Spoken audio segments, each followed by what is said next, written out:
What's good, y'all? My name is Zach Young, and welcome back to Young Money Sports.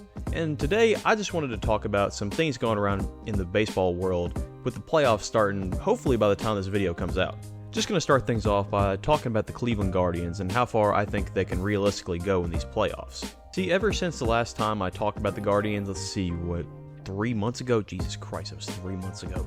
Now, of course, since that video came out, there have been a lot of ups and downs with the team. There was even a point that I thought with a 7-game losing streak that they were going to lose the division lead and even miss the playoffs at some point, but thankfully they got back to form and ended up winning the division and also getting a first-round bye with the win against the Reds last week. So with that, they finished with the second best record in the AL, and they'll play the winner of the Astros and Tigers in the divisional series.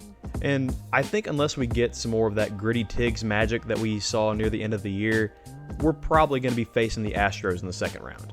And I've got a lot of mixed feelings about that matchup because it all just depends on which Guardians team is going to show up to play in that series. You're either going to get a team that can score in bunches and has outstanding pitching from top to bottom, or you're going to get a team that couldn't score on a $2 hooker and are just letting the floodgates open with every pitch that's thrown down the pipe. Like I said, it all just depends on which team shows up to play in October, because that was a real problem that we had near the end of the year, where we go on these big losing skids and also go on these big win streaks. Like, you just never knew which team is going to go out there on that field. I think at their best, they have the tools to go really far in the playoffs. You know, I would say overall the offense is good, but there are definitely times where they make me want to gouge my eyes out. The biggest bright spot on this team is, of course, the bullpen. They've been automatic all year.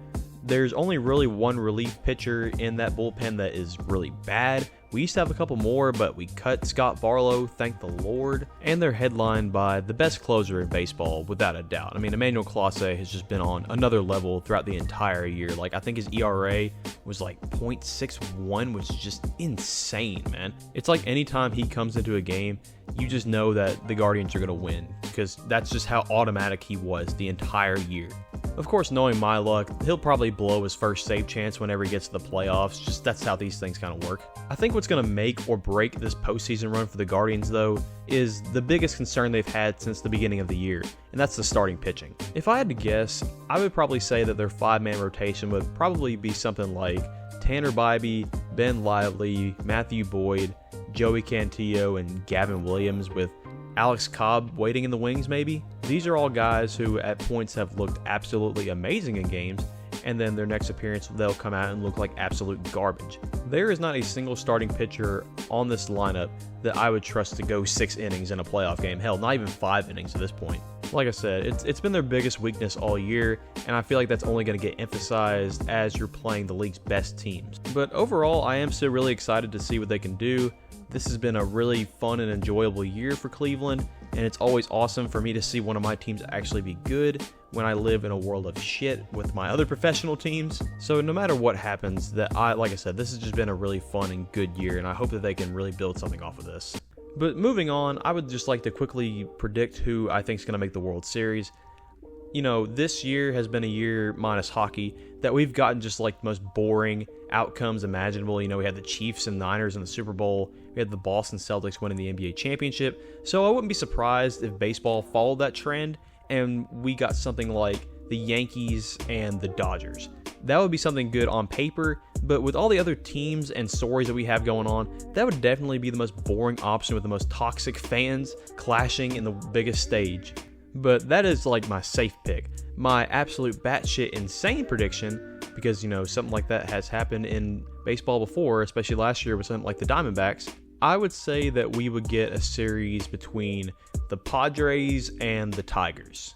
I know that this implies that Cleveland loses in the second round, but I think that the city and the fans are all too used to that by this point. Now, one team and fan base that really got used to losing at the end of the year that I don't think they were expecting to is the Minnesota Twins. Like, I'm just absolutely astonished that they ended up missing the playoffs entirely. Like, I think at one point they were like 17 or 18 games above 500, and they had above a 90% chance to make the playoffs.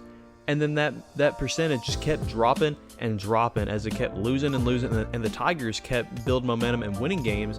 And then you just, like, all of a sudden you just blink and the Twins are out of the playoffs. Like, what the hell happened with this team, man? I know at one point they had the best record in baseball, like, from a certain stretch. And then ever since that happened, they went on, like, just a slow, painful crash all the way to basically rock bottom. And it's crazy because, like, even as, your local Minnesota Twins hater, I would not wish this on my worst enemy, man. I could not imagine just watching my team die a very slow and painful death as the season comes to a close and not be able to do anything about it, man. Like, you'd be fine with me doing swanton bombs off my damn roof if the Guardians ended up pulling something like this off. I really don't know what they could do from this point, and frankly, I also don't care because, like I said, I'm a Guardians fan, so this is tragic, but it's also really, really funny. Speaking of another AL Central team, we got the White Sox setting the new MLB record for most losses in a season in the modern era. This loss also coincided with the Tigers breaking their long postseason drought. So it's like, at the same time, we're seeing the absolute best of what baseball can offer colliding with the absolute worst that baseball has to offer. Now, it looked like for a second there that we were going to miss out on this mark by a couple games or so, but thankfully the Tigers managed to clutch up. Now you can wake up every day and thank the Lord that millions of years of human history had and will continue to pass you by, but you were fortunate enough to live in the same timeline as the 2024 Chicago White Sox. Nah, but for real, it's still crazy to me just how truly bad this team was. And of course, you have to be laughably bad to make history for losing.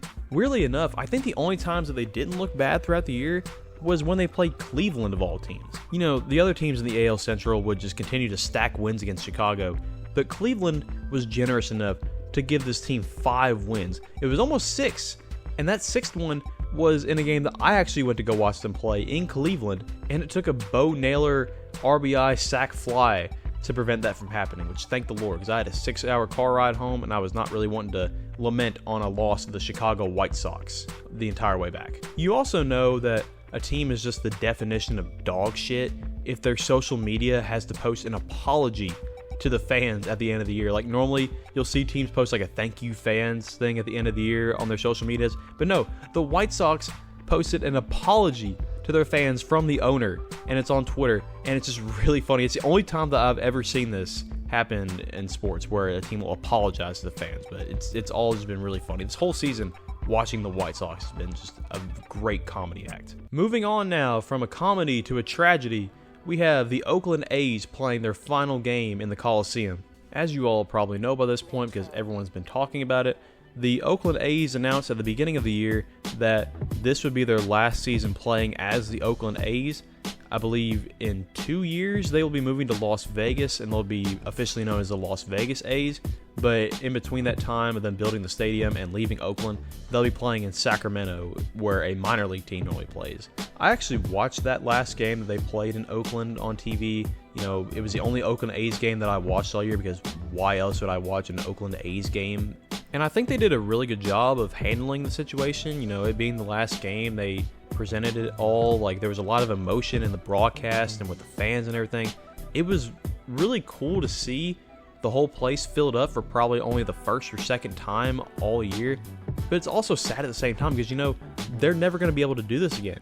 These fans who had already lost 2 teams in the last 5 years are now having to watch another one of their professional teams, the last one they have, by the way, leave to go to Las Vegas. And I know this isn't like breaking news or anything, but of course I think this move is terrible. It's always terrible to see a sports team who had been in a place for a really long time move away for nothing but greed at the end of the day.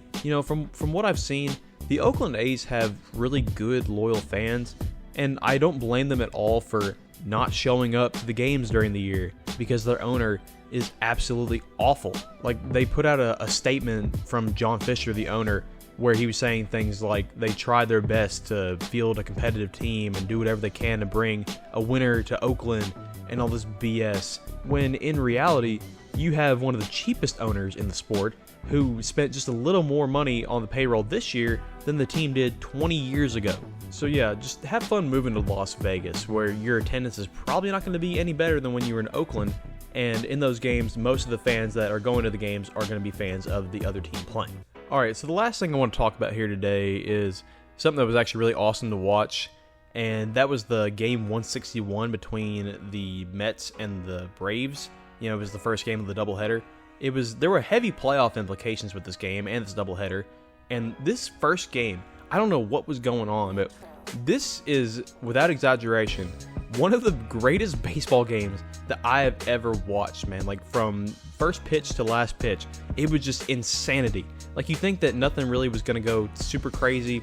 You know, the A's built a 3-0 lead and are in the 8th inning, and then all of a sudden, the Mets score 6 runs to make it a 6-3 game at the top of the 8th, and you're just thinking, oh, well, I guess that's it for the Braves.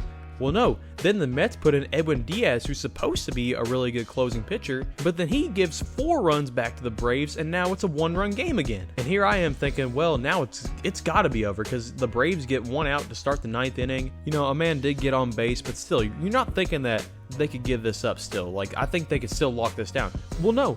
Then Francisco Lindor hits a 2-run shot to make it a 1-run lead for the Mets again. And they closed the game out, and the entire time I'm watching this, like I said, I'm thinking this is the greatest baseball game that I have ever watched. Like, it was that good, man. And this is coming from a guy who really doesn't sit down and watch a lot of regular season baseball, but this game, of course, had a lot of stakes to it, so I decided to tune into it, and it was well worth the time that I put in to watch it. But that's going to do it for this video. Let me know y'all's thoughts on really anything that I talked about in this video in the comments below. And let me know how you guys think your teams are going to do in the playoffs. And if they didn't make the playoffs, well, I'm sorry. Like and subscribe if you enjoyed. Thanks for watching, and I'll catch y'all later. Swung and ripped to right, there's a base hit!